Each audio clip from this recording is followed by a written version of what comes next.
6 రిజర్వాయర్లు మన వనపర్తి కాన్స్టిట్యున్సీలో మంజూరు చేయడం జరిగింది. దీనికి గాను 2460 కోట్లు ఎస్ఎస్ఆర్ రేట్లు 2019-20లో మంజూరు చేసింది. మళ్ళీ ఆ రోజు కొన్ని టెండర్లు అయినాయి. గొల్లపల్లి రిజర్వాయర్ టెండర్ కాలే. మళ్ళీ ఆ రోజుల్లో ప్రభుత్వం చేపట్టలేదు. రొటీన్లో తెలంగాణ ప్రభుత్వంలో కాంగ్రెస్ పార్టీ పవర్లోకి వచ్చింది 2023 ఎండింగ్లో. రొటీన్ భాగంగా మళ్ళీ మన ఎమ్మెల్యే గారు రిజర్వాయర్ గురించి ప్రభుత్వం వాళ్ళు ఇంజనీరింగ్ డిపార్ట్మెంట్ వాళ్ళు ఎమ్మెల్యే గారికి చెప్పినారు. ఎమ్మెల్యే గారు కూడా ముఖ్యమంత్రికి చేసి మళ్ళీ 20 రిజర్వాయర్లు శాంక్షన్ అయినాయి. మళ్ళీ కల్వకుర్తి లిఫ్ట్ ఇరిగేషన్లో మళ్ళీ పంటలు రెండో పంటకు నీళ్ళు ఒక్కోసారి మార్చిలో బంద్ అయితే మళ్ళీ రైతులకు ఇబ్బందులు జరుగుతాయి. మళ్ళీ ఈ పంటలకు పండాలంటే మళ్ళీ బ్యాలెన్సింగ్ రిజర్వాయర్లు ఏం చేయాలని చెప్పిండు. 28/2/2025లో ఒక ఈఈ గారు గవర్నమెంట్కు లెటర్ రాసిండు. మళ్ళీ అయ్యే ఈ రిజర్వాయర్లన్నీ కడితేనే మనం రైతులకు నీళ్ళు ఇవ్వగలుగుతాం, మళ్ళీ ఇవి కట్టాలంటే ఏం చేయాలని లెటర్ పెట్టారు. అప్పుడున్న నిరంజన్ రెడ్డి గారు కమిషన్ కాడికి తీసుకొని భూములకు ఎవరికి కూడా డబ్బులు ఇవ్వలే. కాంట్రాక్టర్ టెండర్ తీసుకొని 3 సంవత్సరాలు 4 సంవత్సరాలు గడిచినా మళ్ళీ ఎక్కడ కూడా ప్రాజెక్టు పనులు మొదలుపెట్టారు. జీవో 5,50,000 మాత్రమే మేము రైతులకు ఇస్తాము, అవసరమైతే పోలీసు వాళ్ళని పెట్టి ప్రాజెక్టు కంప్లీట్ చేస్తాం అనే ధోరణితో ఆ రోజు ప్రభుత్వం చేపట్టింది. అయినా మన ప్రభుత్వం వస్తే మాకేం చేస్తారు? ఆ రోజు కూడా ఎమ్మెల్యే గారు ఏం చెప్పారంటే, మీకు నచ్చినట్లు మీరు ఒప్పుకుంటేనే ఈ ప్రాజెక్టు కడదాము, లేకపోతే కట్టేది లేదు.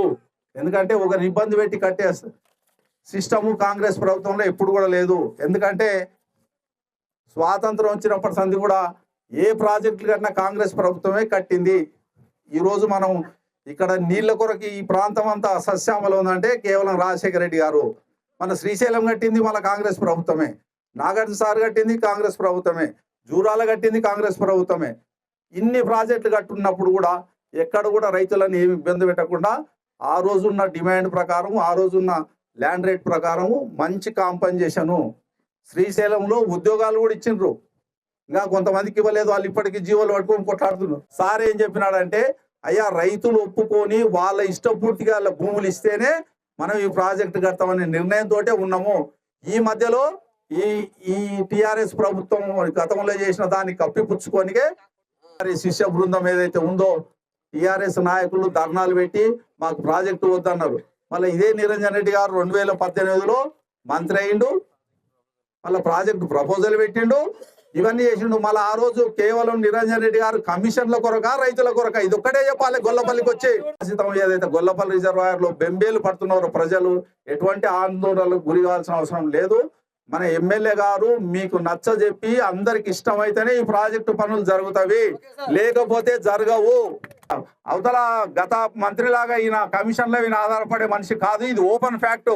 ఆయన దాని కొరకు పనులు చేయొద్దు ఏ రాజకీయ నాయకుడు కూడా. కేవలము రైతుల అభివృద్ధి కొరకు, రైతుల అభివృద్ధి కాంక్షించి వాళ్ళకి అడిగినంత ఇచ్చి వాళ్ళు ఒప్పుకుంటేనే ప్రాజెక్టు కడదామనే ధోరణి మాత్రమే మన ఎమ్మెల్యే గారిది, మన ముఖ్యమంత్రి గారిది.